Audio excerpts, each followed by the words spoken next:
Hello students, I hope you all are doing really well in your life. आज हम discuss करेंगे जो poem हमने पढ़ा है इसके पहले वाले वीडियो में, wind, class 9th beehive book के चैप्टर 2, उसके क्वेश्चन आंसर्स को आज हम डिस्कस करेंगे।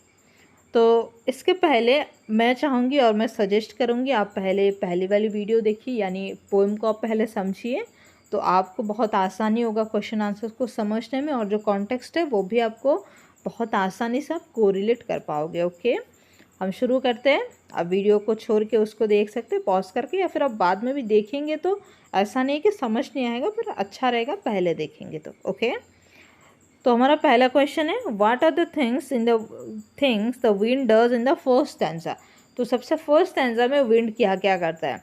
तो विंड जो है, जो खिड़की के शटर्स होते हैं उनको तोड़ देता है, जो कागज़ रखे होते हैं उनको बिखेर देता है, शेल्फ से बुक को नीचे गिरा देता है, कागज़ के पन्ने को फाड़ देता है, और क्या करता है, साथ में बारिश भी ले आता है।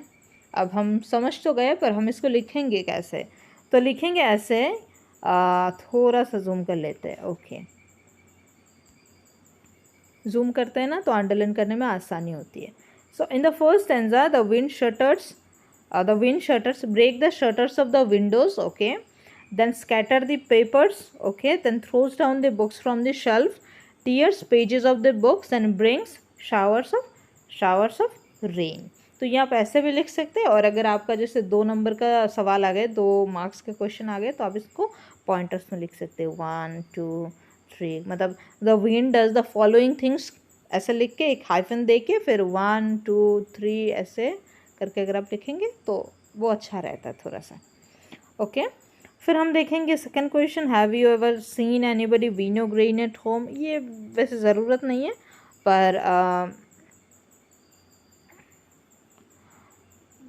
क्या है कि आपको ये समझना ज़रूरी है कि what do people use winnowing. तो विनोइंग जो काम है वो यूज़ किस लिए करा जाता है, तो पीपल यूज़ जार्स और winnowing fan for winnowing purpose. तो विनो करने के लिए, यानी ग्रेन में से जो ग्रेन होते हैं और जो वेस्ट मटेरियल होता है उनको सेग्रीगेट करने के लिए, सेपरेट करने के लिए इसका इस्तेमाल किया जाता है। ये आपको पता होना चाहिए बस। ओके, हम चलते हैं थर्ड क्वेश्चन की ओर। तो जो थर्ड क्वेश्चन है वो कहता है, व्हाट डज द पोएट से द विंड गॉड विनोस। तो जो विंड गॉड है, जो हवा के देवता है, कौन है, जो पवन देव है हमारे, वो क्या करते हैं, विनो मतलब वो छानने में क्या करते हैं। तो the poet says the wind god winnows the weak crumbling houses, doors, rafters, wood, bodies, lives and hearts and crushes them all. तो जो विंड गॉड है, जो हवा के देवता है, वो क्या करते हैं, जो वीक होते हैं, क्रम्बलिंग यानी लरखराने वाली जो हाउसेज होती है, जो डोर्स होते हैं, माने जो क्या कहते हैं, दरवाजे होते हैं, राफ्टर्स माने ये जो एक अगर छत है तो छत के इधर एक बहुत स्ट्रॉन्ग एक वो क्या कहते हैं बीम रखा होता है जो पूरे छत को पकड़ के रखता है, उसको हम कहते हैं राफ्टर्स। तो राफ्टर्स होते हैं, वुड्स होते हैं, बॉडीज़ होते हैं, बॉडीज़ यानी शरीर जो होते हैं हमारी ही बॉडी से, लाइव्स, हार्ट्स, जिंदगियाँ, दिल, उन सबको क्या करता है, क्रश कर देता है। तो यहाँ पे विंड नहीं, ये अगर ज़िंदगी की परेशानियों के बारे में बताया जा रहा है कि ज़िंदगी की परेशानियाँ क्या करती है, जितने भी कमज़ोर लोग होते हैं, कमज़ोर चीज़ें होते हैं, उन सबको बिखेर देता है, एकदम क्रश कर देता है, कुचल देता है। ओके, फिर हमारा चौथा क्वेश्चन है, what should we do to make friends with the wind. तो ये हमने कविता को पढ़ते टाइम सबसे पहला क्वेश्चन लिया था, ये ही है ये। So to make friends with wind we need to build strong homes with firm doors. तो विंड के साथ दोस्ती करने के लिए हमारी जो घर होती है वो बहुत ही स्ट्रॉन्ग होनी चाहिए, और दरवाजे जो है वो बहुत ही फर्म होनी चाहिए, बहुत ही ताकतवर होनी चाहिए। We should also make our self physically and mentally strong by building strong firm bodies and having steadfast hearts. तो हमारे पास हमें अपने आप को खुद को भी शारीरिक रूप से और इमोशनली भी, मेंटली भी स्ट्रॉन्ग बनाना चाहिए, और अपना जो दिल है उसको भी कमज़ोर पड़ने नहीं देना है। ओके, फिर हमारा 5वां प्रश्न है, what do the last 4 lines of the poem mean to you. तो जो कविता के जो लास्ट के 4 लाइन है वो क्या मीन करते हैं। अब हमने देखा है कि वहाँ पे वो बताते हैं कि जो विंड है वो क्या करता है, जो कमज़ोर जो आग होती है, जो फायर होती है, वीक फायर्स, उसको ब्लोज आउट कर देता है, यानी उसको बुझा देता है, और जो स्ट्रॉन्ग फायर होती है उनको क्या करता है, रोर करने में और फ्लॉरिश करने में और भी बढ़ने में बहुत मदद करता है। ओके, तो इसी को हम अभी लिखेंगे ढंग से। In the last 4 lines the poet inspire us to face the wind which symbolizes the hardship of our lifes. तो हार्डशिप हमारी लाइफ की, ज़िंदगी की जो परेशानियां हैं, जो दिक्कत है, वही फेस करने के लिए कहते हैं करेजियसली, माने हिम्मत के साथ।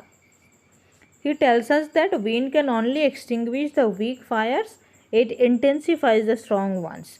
तो जो विंड है वो एक्सटिंग्विश कर देता है, ब्लोज आउट कर देता है वीक फायर्स को, लेकिन इंटेंसीफाई करता है जो स्ट्रॉन्गर वंस होते हैं। जो स्ट्रॉन्ग फायर होता है उसको इंटेंसीफाई कर देता है, बढ़ा देता है और फ्लोरिश कर देता है। सिमिलरली